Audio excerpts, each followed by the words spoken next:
perkenalkan, beliau adalah Profesor Daryono SH.MA PhD. Beliau adalah guru besar ilmu hukum Universitas Terbuka. Beliau mendapatkan gelar PhD dari Australian National University dan mendapatkan gelar Master dari University of Victoria, Kanada. Beliau saat ini menjabat sebagai Kepala Pusat Riset dan Inovasi Pendidikan Terbuka dan Jarak Jauh Universitas Terbuka. Tentu sebagai profesor, sebagai guru besar, pemikiran beliau, hasil penelitian, publikasi sudah dipublis oleh banyak jurnal maupun di forum-forum nasional maupun internasional. Beliau nanti akan menyampaikan tentang bagaimana sih aspek hukum nasional maupun internasional terkait pelindungan data pribadi digital. Mungkin langsung saja, Prof. Daryono, kami berikan kesempatan 25 menit untuk memberikan paparan kepada peserta. Kepada Prof. Daryono kami persilahkan. Oke, baik. Terima kasih Mbak Nadia.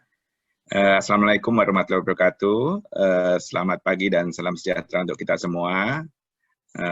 Terima kasih sekali untuk diundang pada webinar ini dan berbagi pengalaman maupun pengetahuan dengan teman-teman semua. Saya ucapkan juga terima kasih kepada Ibu Dewi Jalal, Direktur dari DPP LEAD, yang juga sudah menginisiasi dari program ini. Mudah-mudahan ke depan akan lebih aktif lagi nih kerjasama kita antara UT dengan DDP LEAD ya, Legal Education and Development. Teman-teman sekalian dan para peserta, khususnya juga mahasiswa dimanapun Anda berada, topik ini sebetulnya relevan sekali ya terkait dengan beberapa minggu lalu, mungkin 2 minggu lalu ya, kita di headline beberapa media massa terpampang kebocoran data BPJS. Tapi sampai dengan beberapa hari ini tidak ada yang satupun institusi yang mendeklar bahwa kebocoran itu benar atau tidak, terus bagaimana siapa yang bertanggung jawab, terus bagaimana selanjutnya data pribadi kita. Sepertinya tidak ada yang responsibel, tidak ada yang mana sih apa sih sebenarnya dan bagaimana.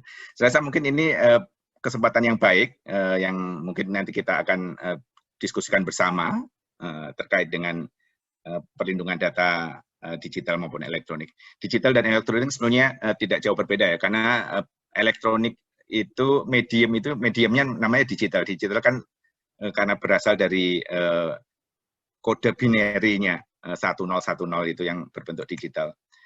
Teman-teman sekalian dan Bapak dan Bu yang peserta dari seminar ini, izinkan saya share materi presentasi saat ini. Sebentar ya.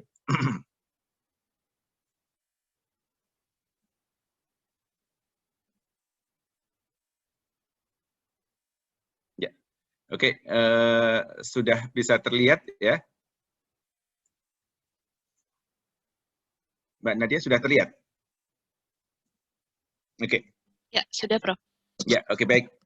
Teman-teman sekalian, saya menggunakan istilah digital, itu sebenarnya tidak jauh berbeda dengan elektronik. Tapi kalau dalam bahasa teknisnya sepertinya akan berbeda di konteks technicalities-nya ya. Karena mungkin kaitannya dengan elektronik itu tidak hanya mengcover digital, tapi di luar digital juga ada yang elektronik, tapi mode yang lama.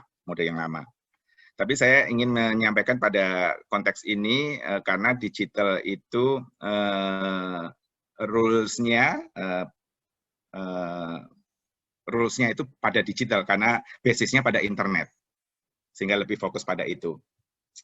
Saya akan menyampaikan 4 aspek nanti yang akan saya sampaikan pada kesempatan ini. Nanti kita diskusikan terkait dengan konsep, definition, scope dari protection-nya seperti apa, issues ke depannya apa ya, kaitannya dengan legal asset.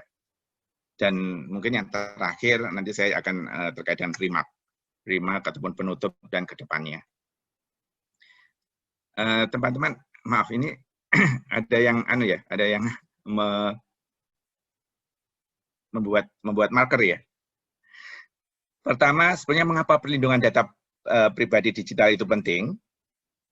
itu seperti tadi dikemukakan oleh Mbak Nadia ya, data pribadi digital itu seperti kunci.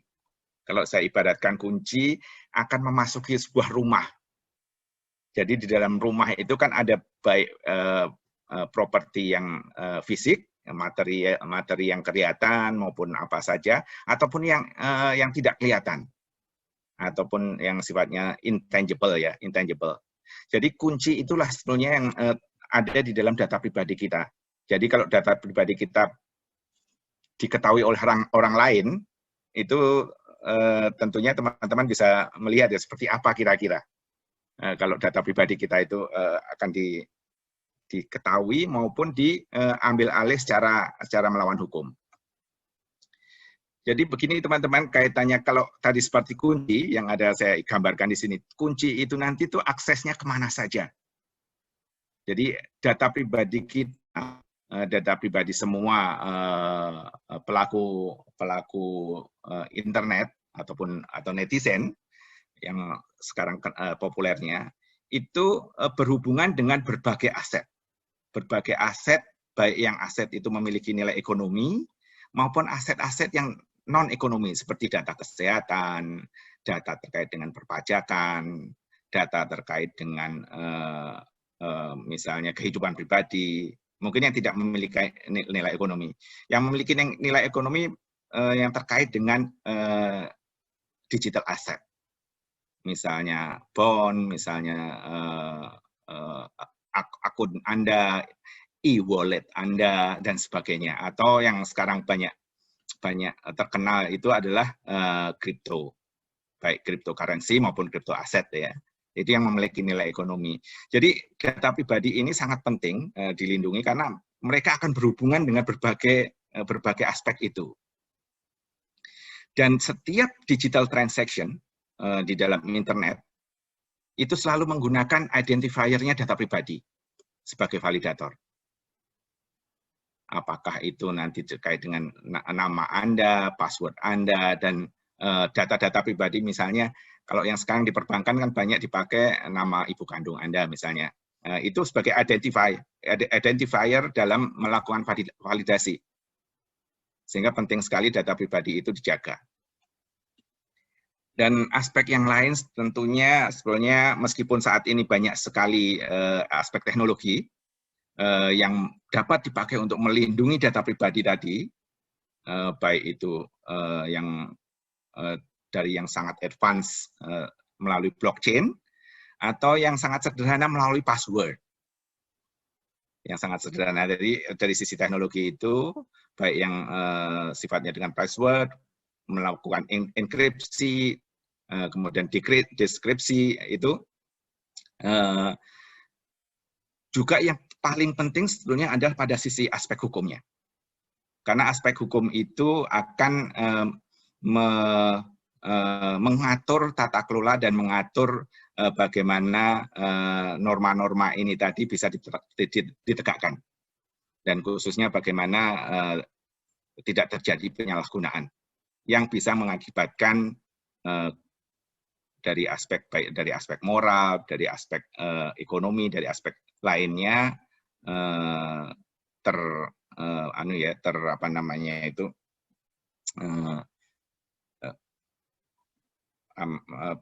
terjadi pelanggaran itu. Jadi aspeknya sebetulnya adalah mencegah, hukum itu mencegah terjadinya fraudulence maupun terjadinya negligence. Dari aspek perbuatan melawan hukum maupun yang konsepnya nanti one prestasi ya, teman-teman.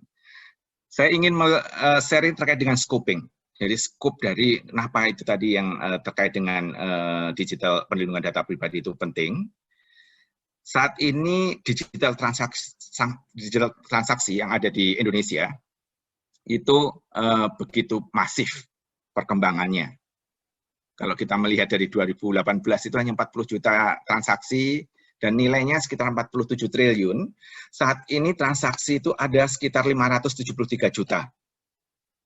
Dengan nilai kapitalnya sekitar 3.000 triliun. Anda bisa bayangkan, mungkin yang 2021 ini juga akibat dari pandemi ya, sehingga semuanya transaksi elektronik sangat masif perkembangannya. Tapi Anda bisa melihat bagaimana intensitinya dari data digital transaction ini.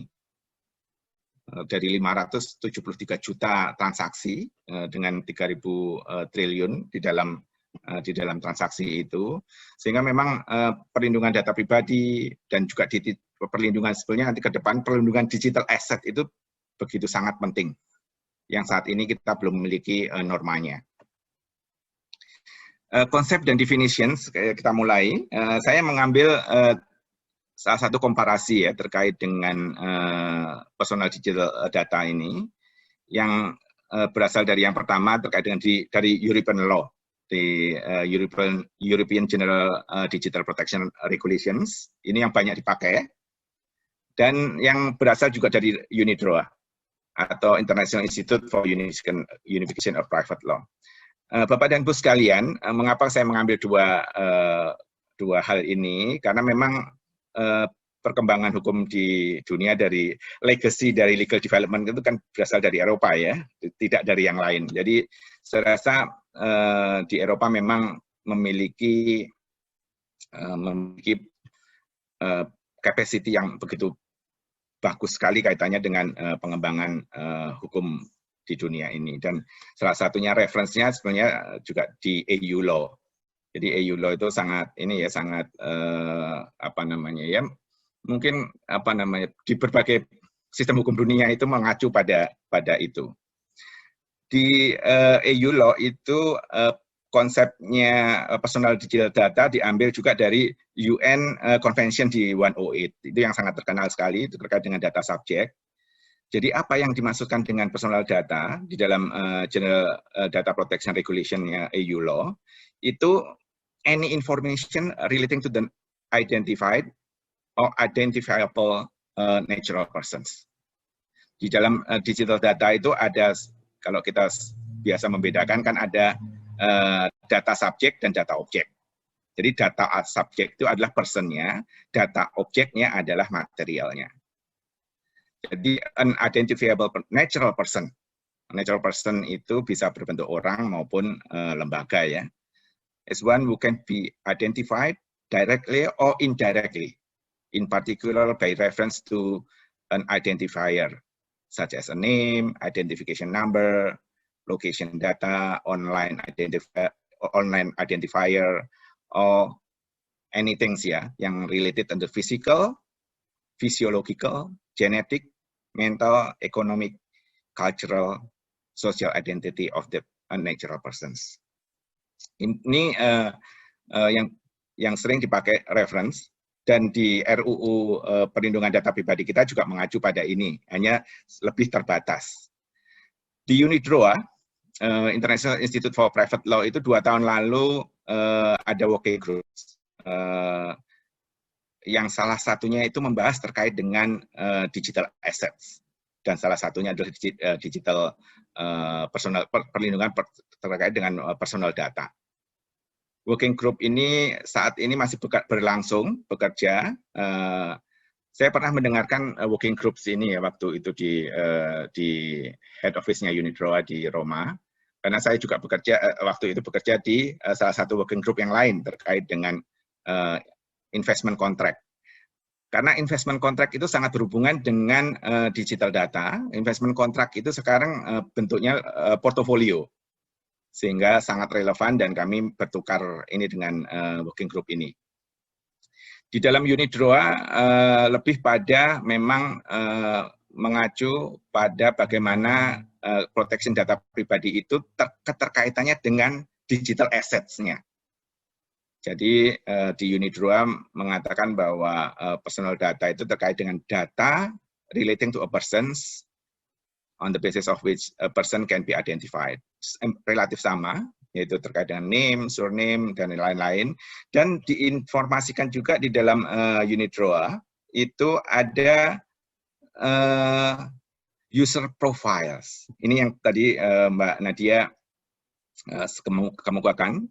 Jadi kita itu bisa mendapatkan user profile dari orang itu di sosial media, kemudian dari Google, juga dari yang lain. Jadi itu sebenarnya juga masuk di dalam personal data. Jadi user profile itu dari working abilities, economic status, personal interest, behavior, customer habits, mobility yang tadi, juga yang salah satu yang dimasukkan belakangan adalah terkait dengan online behavior. Online behavior itu mungkin Bapak dan Bu sudah sangat familiar. Sekarang ada cookies. Cookies itu yang terkait dengan biasanya kan kita selalu bahwa di setiap website itu bahwa website ini menggunakan cookies, yes or no. Karena kita biasanya apa ya cookies ya, terus langsung yes saja supaya bisa lanjutkan. Cookies itu adalah mengidentifikasi behavior Anda pada saat Anda berkontak dengan web. Jadi kalau Anda sering mengakses ini, nanti machine learning-nya, artificial intelligence itu akan memprofile Anda. Oh, Anda itu adalah seperti ini, sehingga akan ada semacam promosi ataupun apa yang kaitannya dengan customer behavior Anda tadi. Jadi ini adalah terkait dengan cookies. Jadi cookies itu sebenarnya policy-nya kan ada bahwa kita bisa menolak atau bisa accept. Kemudian di RUU Perlindungan Data Pribadi ataupun di PP terkait dengan transaksi elektronik ya, transaksi elektronik, itu setiap data tentang seseorang baik yang teridentifikasi dan dapat diidentifikasi tersendiri atau dikombinasikan dengan informasi lainnya, baik secara langsung maupun tidak langsung melalui sistem elektronik dan non-elektronik. Jadi ini sepertinya RUU PDP lebih luas lagi, mengcover lebih luas lagi. Tidak hanya pada sistem elektronik, tapi juga mungkin yang sistem offline. Jadi tidak online, tapi sistemnya yang sistem offline. Tapi datanya tetap data elektronik, tapi sistemnya mungkin yang sistemnya offline. Di GDPR, personal data itu mencakup 3 aspek ini. Jadi ini masih bisa ini ya, bisa kelihatan ya? Masih Prof. Ya. Jadi personal data mencakup 3 aspek. Yang pertama itu active digital footprints. Nah, sebagai pengetahuan kita bersama, digital footprints di internet itu tidak bisa totally hilang. Jadi teman-teman kalau mengakses sebuah internet ataupun mempublish sebuah apa saja, itu tidak bisa totally hilang. Itu harus diperhatikan sehingga memang kita perlu ada pengetahuan terkait dengan digital literacy dalam konteks ini tadi. Karena digital footprint itu tidak totally hilang. Meskipun dihapus di dalam misalnya di sosial media di Facebook ataupun di Twitter, tapi Facebook dan Twitter itu udah di broadcast di tempat yang lain. Jadi hal seperti itu yang harus diperhatikan benar-benar pada saat kita mau mempublish misalnya foto KTP kita. Kan kita suka ya mempublish foto Pak KTP, foto SIM ataupun foto apa itu, ada banyak informasi personal yang seharusnya tidak di-declare ke publik. Itu sebagai bagian dari personal data. Jadi di GDPR itu active digital footprints, yaitu segala informasi yang kita pengguna itu secara intention meninggalkan. Misalnya tadi, kalau kita mau masuk akses tertentu, kita harus memasukkan nama, memasukkan apa identitas kita, itu namanya active digital footprints. Karena kita dengan disclaim kita bahwa semua informasi itu kita serahkan secara intentionally, secara sengaja kita harus memasukkan. Ada passive digital footprint. Passive digital footprint itu tadi yang terkait dengan perilaku kita tadi yang direkam oleh cookies. Jadi mesinlah yang merekam kita. Footprint kita itu direkam oleh cookies tadi. Kemudian terakhir yaitu sebuah algoritma yang menggabungkan keduanya ini. baik aktif maupun pasif digital digabungkan. Jadi A memiliki kebiasaan A, B memiliki kebiasaan B, C memiliki kebiasaan C, itu bagian dari algoritma. Jadi di dalam personal data, GDPR mengcover ketiga aspek ini. Dan ketiga aspek ini sepertinya sudah masuk juga di dalam Undang-Undang Perlindungan Data, RUU PP Perlindungan Data Pribadi. Tapi hanya sifatnya lebih general, umum sekali. Di RUU PDP, Perlindungan Data Pribadi, personal data itu bersifat kontraktual. Jadi kita semua pribadi harus menyerahkannya dengan informed consent. Jadi informed consent itu pernyataan yang kita semua pemilik data itu dengan kapasitas kita itu menyerahkan. Jadi informed consent. Jadi kontraktual sifatnya harus disertai dengan informed consent, baik tertulis maupun lisan. Dan terekam, lisan terekam. Sepertinya tertulis, lisan, dan terekam ini ya, harusnya. Maaf, mungkin tertulis, lisan, maupun terekam. Terekam itu tadi seperti itu tadi. Jadi kalau cookies itu ada disclaimer di dalam website, bahwa Anda menyetujui nggak dengan cookies ini, yes, itu artinya terekam kan. Sehingga itu adalah bagian dari kontraktual. Jadi basisnya personal data, penyerahan personal data itu sifatnya kontraktual. Dibedakan menjadi dua, yang umum dan yang spesifik. Jadi umum itu terdiri dari nama lengkap dan ya, identitas pribadi lah. Kemudian kewarganegaraan dan lain-lain. Kemudian yang spesifik ini di UU PDP itu yang terkait dengan data dan informasi kesehatan, data biometrik, data genetik, kehidupan maupun orientasi seksual, pandangan politik, catatan kejahatan, data anak, dan lain-lain. Ini yang spesifik. Jadi PDP mengklasifikasikan umum dan spesifik terkait dengan personal data. Bagaimana sebetulnya skop dari proteksi hak-hak kita terhadap data pribadi tadi? Secara umum, sebetulnya data pribadi itu setiap individu itu memiliki dua aspek ini, yaitu hak kontrol dan hak otonom. Hak otonomi, hak kontrol. Hak kontrol itu terkait dengan internal, jadi apa saja yang dapat kita declare atau dapat kita share baik ke pemerintah maupun ke lembaga-lembaga pengelola data pribadi.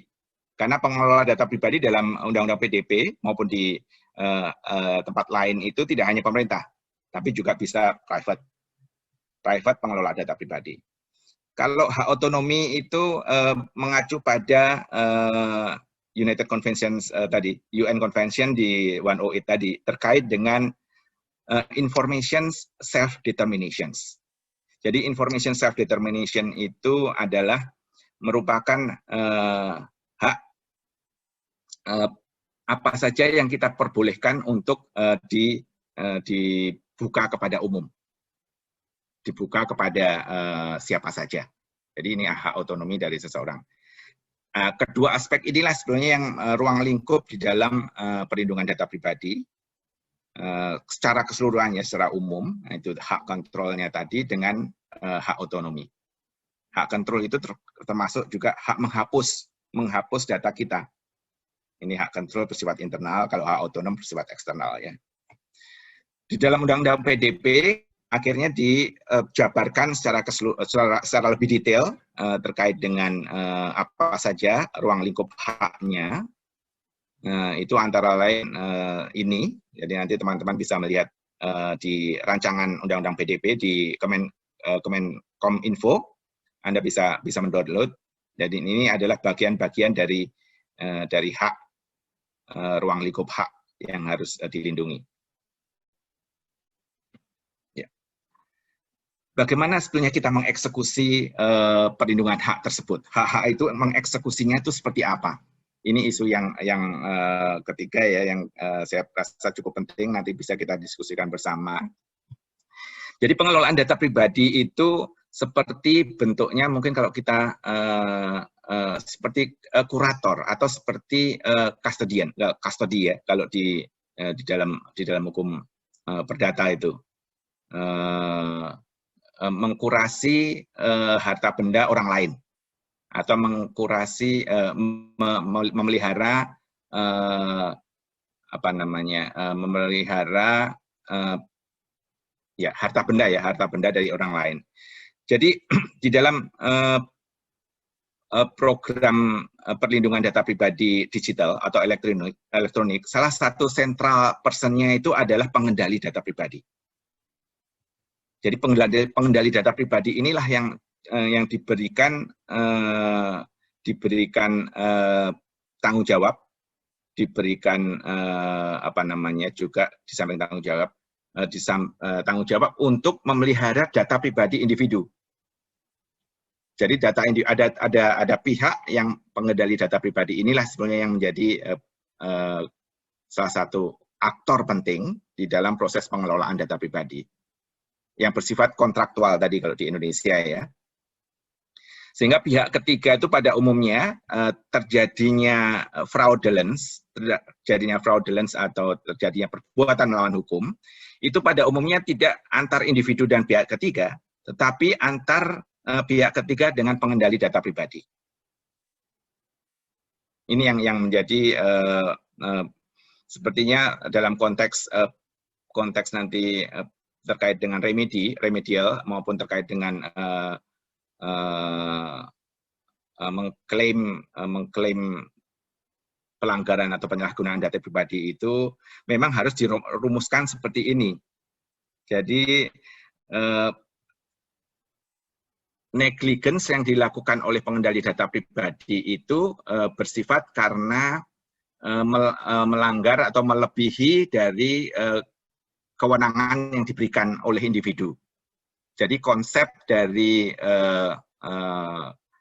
pelanggaran hak individu maupun konsep dari pelanggaran contractual agreement itu tetap ada di dalam hubungan antara individu dan pengendali data pribadi. Sehingga di dalam konsep pengendali data pribadi, legal premise yang sangat populer terkait dengan nemo dat quod non habet harus ada di sana. Jadi itu adalah legal premise yang harus ada di dalam pengendalian data pribadi. Artinya pengendali data pribadi tidak boleh melebihi kewenangannya. Itu saya rasa mungkin yang akan menjadi isu utama nanti terkait dengan perlindungan data pribadi ini.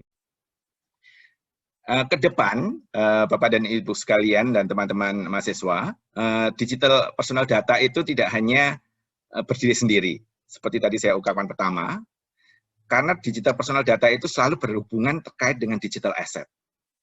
Jadi tidak berdiri sendiri, dia akan berhubungan dengan digital asset maupun dengan digital informasi yang lain.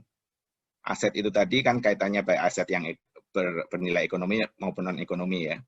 Dan inilah sebetulnya yang belum ada di dalam kerangka hukum di Indonesia itu, bagaimana pengelolaan terkait dengan digital asset. Saya rasa mungkin ini tantangan. Sekarang ini sudah ada, kita sudah dalam praktek sudah banyak terjadi terkait dengan sosial media aset sosial media. Anda sebagai YouTuber atau apalagi yang Instagram kalau orang Instagram namanya apa ya? Itu jadi Anda punya aset-aset digital itu yang bernilai ekonomi. Tapi bagaimana sebetulnya digital aset itu bentuknya, bentuk perlindungannya apa, seperti apa? Terus apakah digital aset itu bisa berupa properti yang bisa dijual belikan? Itu yang belum ada di Indonesia. Mungkin bisa kita interpretasikan digital asset sebagai harta benda imaterial ya, yang tidak dapat intangible dan imaterial. Tapi itu karena digital asset ini nanti kaitannya dengan pengelola digital asset seperti cryptocurrency, crypto asset, crypto commodities, itu pengelola asetnya lagi. Jadi artinya masih banyak yang PR yang harus dilakukan oleh Indonesia ke depan, khususnya terkait dengan digital asset ini. Sebagai penutup, hubungan data pribadi itu keharusan. Jadi saya rasa mungkin semakin undang-undang RUU itu ada semakin baik. Ya, perlindungan data pribadi elektronik maupun digital itu tidak hanya pada aspek ekonomi tadi, tapi juga harus aspek hukumnya. Itu yang lebih utama. Karena semua transaksi, semua interaksi antar individu itu harus dalam kerangka hukum itu. Perlindungan data pribadi diperlukan peraturan perundang-undangan terkait dengan digital asset untuk kedepannya. Oke, baik, terima kasih dari saya. Saya kembalikan kepada Mbak Nadia.